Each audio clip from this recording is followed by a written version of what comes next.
I always wanted to play bass. I moved to Hollywood, California when I was 20 years old, 1985. And that was my daydream. I wanted to act. I wanted to be in motion pictures. I had started pretty young. I had worked in Toronto, Canada. But part of that daydream, too, when I moved out of the house, got in the car, drove here, I always wanted to play bass. I guess one of the things I love about this plank of wood is the physicality, the sense in the hand, the tones. It's just pretty. I love when I listen to it, I vibrate with the bass tones of it. It spoke to me. It smells good. Don't quit your daydream.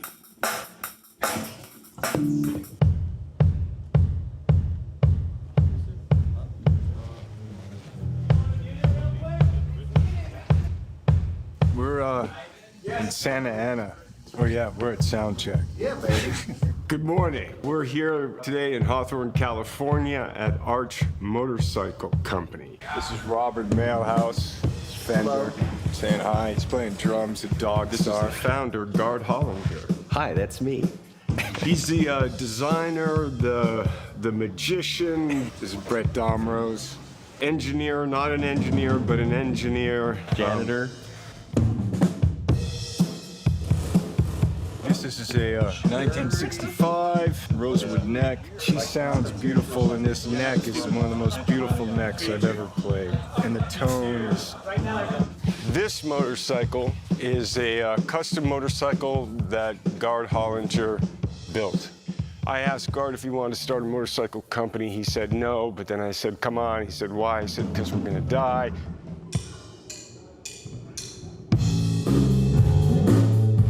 This is another example of a KR GT1. Look at that thing. Oh my gosh. Kind of nice detail. Kind of a complication, like a watch. Going quickly, we're moving.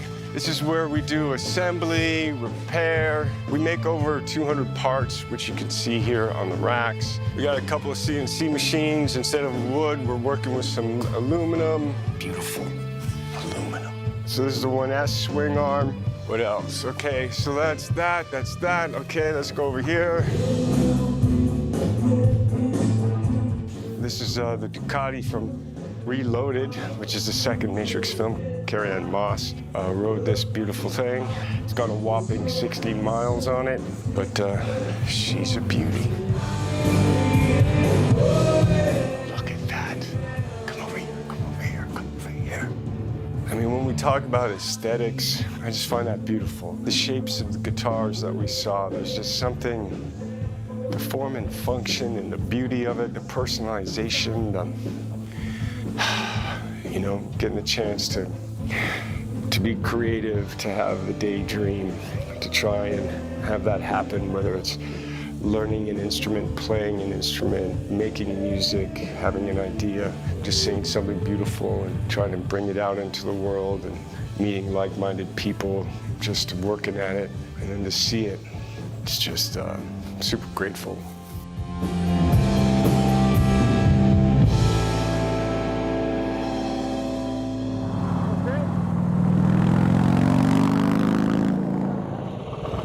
How about a nice Italian hero sandwich with some potato salad and a Coca-Cola with crushed ice?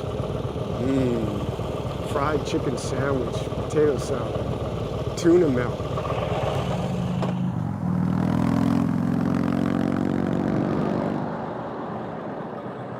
So I was asked what was my first bass. I've been trying to remember, but I think it was like 1986. So I went to the Hollywood Guitar Center with the daydream of getting a bass guitar. And I ended up, I don't know how, I don't recall, but I ended up, there was a guy there who was selling a bass. He was with a friend. And so... Like not at the store? Like... Not at the store, it was like a parking lot sale. I had like a bass drug deal. I think literally like here. You could have gone to the Guitar Center. I did, but like, it spoke to me. I played it, it felt good in the hand, and I was just like, okay. See, like that riff could just be fucking like, wha-bong, you know? Anyway, I think I might have bought like the next week, like a music theory bass, like, you know, start doing like, you know. But the thing was that I didn't have anyone to play with. I don't know if I'm learning anything. I think I'm a wild animal playing with like a piece of wood. I didn't learn a lot of songs. I didn't listen to like a song and try and figure it out. Kids, I regret that. If you're picking up an instrument, it's cool to like figure out what people have done before. But I wasn't doing that.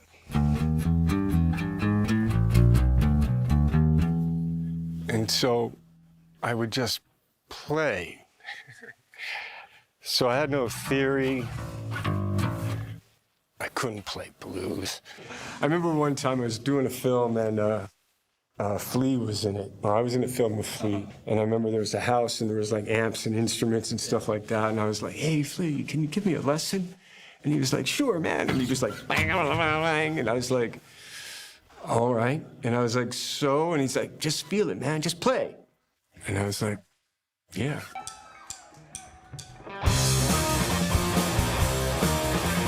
So then I played, like, la, la, la, la, la, la, la. One day I ended up in my house. I had, like, a jam space. Then I met Robert Mailhouse. I met at a grocery store. He was wearing a hockey sweater. I play hockey. I was like, hey, man, do you know where a hockey game is? He was like, yeah, we played hockey. And then we were like, he came over, and then we go, oh, my God, there's drums. I played drums, and then we started to play. He had a friend from New York. He came over. We started to play. Eventually, we started to make our own songs. And then, of course, once you start making your own songs, let's play a show. So in 1992, Robert, the drummer, named the band Dogstar out of a Henry Miller book, and then we started the band.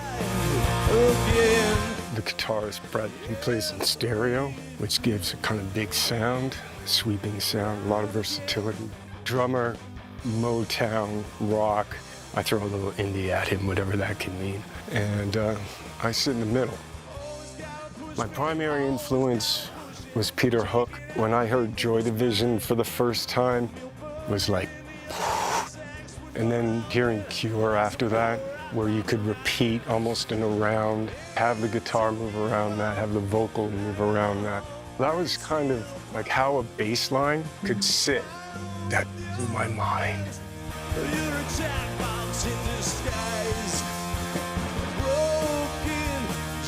It's really fun to play with them, and really fun to take all of the influences together. We're kind of not the same. In the Venn diagram of rock, we have little sections that kind of overlap. And it's cool to take those influences and how they kind of influence, but also then go through us to become unique to Dogstar. I would say it's almost like in the beginning and the end. The beginning is like improvisation to like a feeling, right? So whether it's a riff that I play or Brett plays or even a drum beat that Robert plays, we all start to pick up on it together. You're going from improv, and then you start kind of crafting what's the scene. You know, if you got a riff, then is that the verse or it's the chorus? And you kind of get into traditional structure thoughts like, you know, verse, chorus, bridge, chorus, out. And then I'd say at the end of it, there's the performance of performance, theatrical part of it, right? Like in acting. And then as Robert says, you know, play the song, let the song play you, which for acting can be kind of translated to stay in the moment, be in the moment.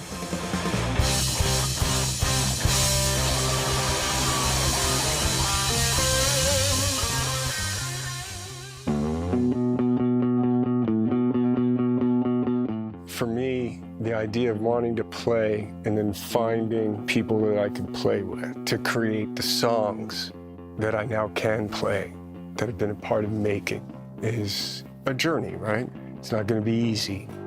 Fuck! But that'll change, you know, and playing music, playing music, playing music, playing music. I don't know, I mean, music has helped me. I mean, it's so wonderful. It can help you through the tough times, and it helps you celebrate all of the human strings, all of the human emotions. It's there. It's the songs we sing. It's the songs we're inspired by. It's the songs that move us. We sing during Happy Birthday. We play music when we celebrate or honor people who pass. We come together with music. I mean, I'm saying all these obvious things, but yeah, kids, play music. Play music. So then you just start to kind of like try and work out some riffs. You get a riff like this, you take it to the band, and then what happens? Like, you guys just Yeah, I'll like take my iPhone, like, this is the Reevesian process.